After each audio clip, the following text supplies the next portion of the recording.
I'm Mike from IQ, and you're watching Morow.com. One can mean more to me. Yes. I think when we set out, we had no plan. We had no. I had a long-term plan. Did you? Mm-hmm. What was your long-term plan here? That 30 years later, we would be on the road. In Verviers. In Verviers. Yeah. On a Sunday. Well, that all worked out nicely then, didn't it? Yeah. No, I think when we started, we had no real long-term vision of where we would end up being, you know. But personally, it constantly surprises me that 30 years later we're still trotting around and doing good things. Yeah, I'm very proud of the fact that we've lasted this long, and you know, we haven't finished yet. There's still a way to go.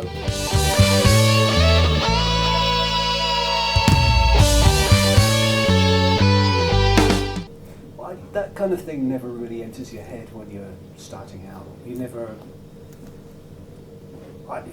you certainly don't start to do as little as you can, or you don't start to be a tiny band. But I think you just, if you're at all into it, you do it for the love of the music. And I think bands that don't do that, it really comes across.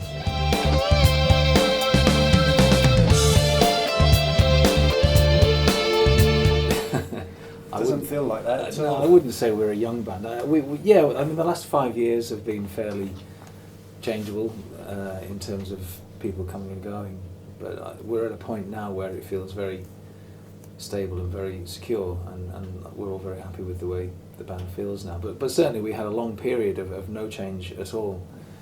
And nearly 20 years, I think. Yeah, and I suppose the changes all started around the time that Martin left, and then Andy joined, and Mark and John, and you know, we had a period of 5 years where there seemed to be an awful lot of revolving door business going on.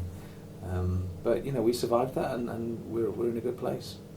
I think that the crucial thing now is the new album, which we need to start thinking about seriously. You know, we've done the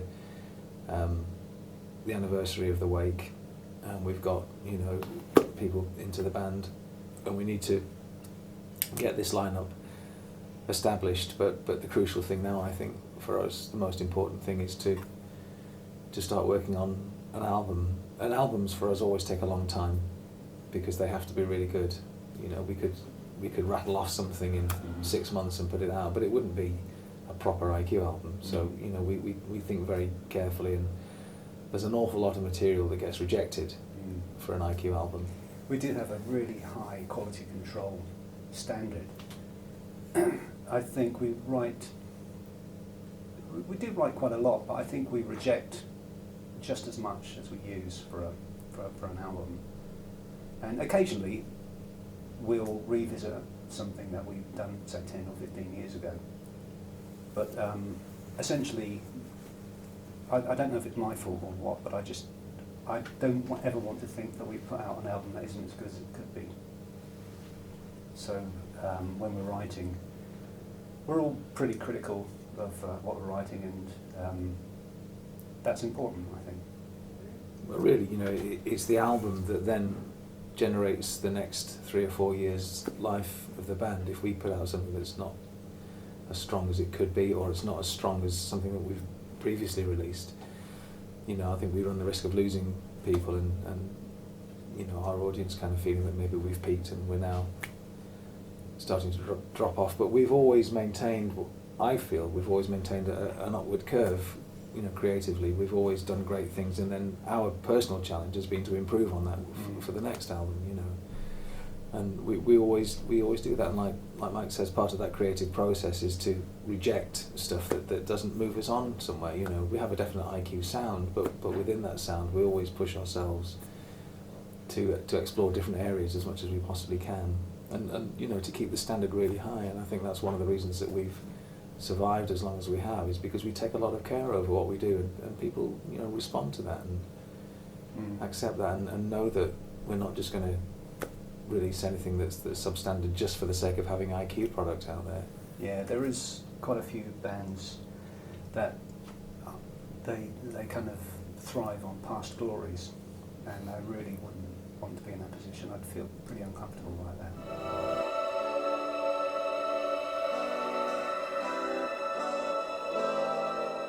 Well, traditionally, it's pretty much a band, a whole band thing, and what will happen is someone will come into a rehearsal with a riff or a series of chords or half a song or something, and then we'll develop it from there.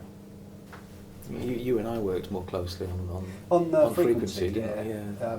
What's happened in the past is I would be in the studio in Southampton, and whilst I'm producing that, Martin would have gone up to help you with recording the vocals, but for this time, for frequency, it was different. I went up with Pete, and it was a good experience. I think. I think Pete did some of his best vocals of his career for frequency. I think that this time I was kind of more in control of what I was creating really vocally in terms of the melodies. You know, it was a more open arrangement really, and so I was able to contribute more sort of melodically that suited my range and my style of singing, and I really enjoyed this last album. It was a fraught album to make, and there was a lot of personal difficulties, and you know, Martin left, and I was in hospital for a while, and so it wasn't an easy album to make. But we've always kind of, in a way, we've sort of thrived on adversity really. We've used obstacles as a means to create something better, and I think we definitely did that with the last album. I certainly think that some of our strongest material ever is on the Frequency album.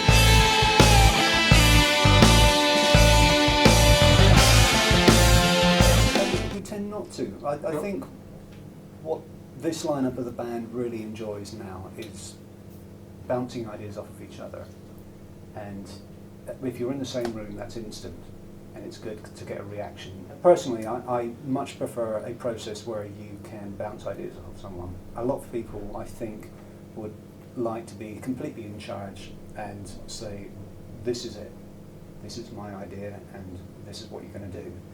And I just think the whole point of being in a band and working with other people is that you get their input, and I really enjoy that. Okay. So it's more composing through jamming, basically. That does happen. That does happen, yeah. But what tends to happen is that someone will have an idea, they'll bring it into a rehearsal, and then we'll try out that idea in a band environment, and then perhaps the same person will say, actually, listening to it, what would be really good next is this, or someone else will say, that would be really good if we did it in 7.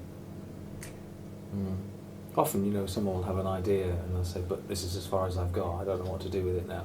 Yeah. And someone else might hear it and instantly be able to take it in a different direction, you know. I mean, I think, like Mike says, I think if you're in a band, then the main thing to enjoy about that is just being part of a creative unit, and to celebrate what everybody else brings to it. And you know, we've always tried to make sure that everybody feels a part of it, because there's no point in being in a band if you don't feel you have a contribution to make to it. You know, I think we've always enjoyed what we each bring to the table in terms of creating new material. And it's weird because it often gets to the point where you can't even remember whose idea a certain bit was. That's the first point. You know, was that mine? Was that something that I can't remember now? And because it then becomes part of the general melting pot that everybody contributes to, and I think that's great. I really enjoy hearing what each person can bring to an idea. In walks trouble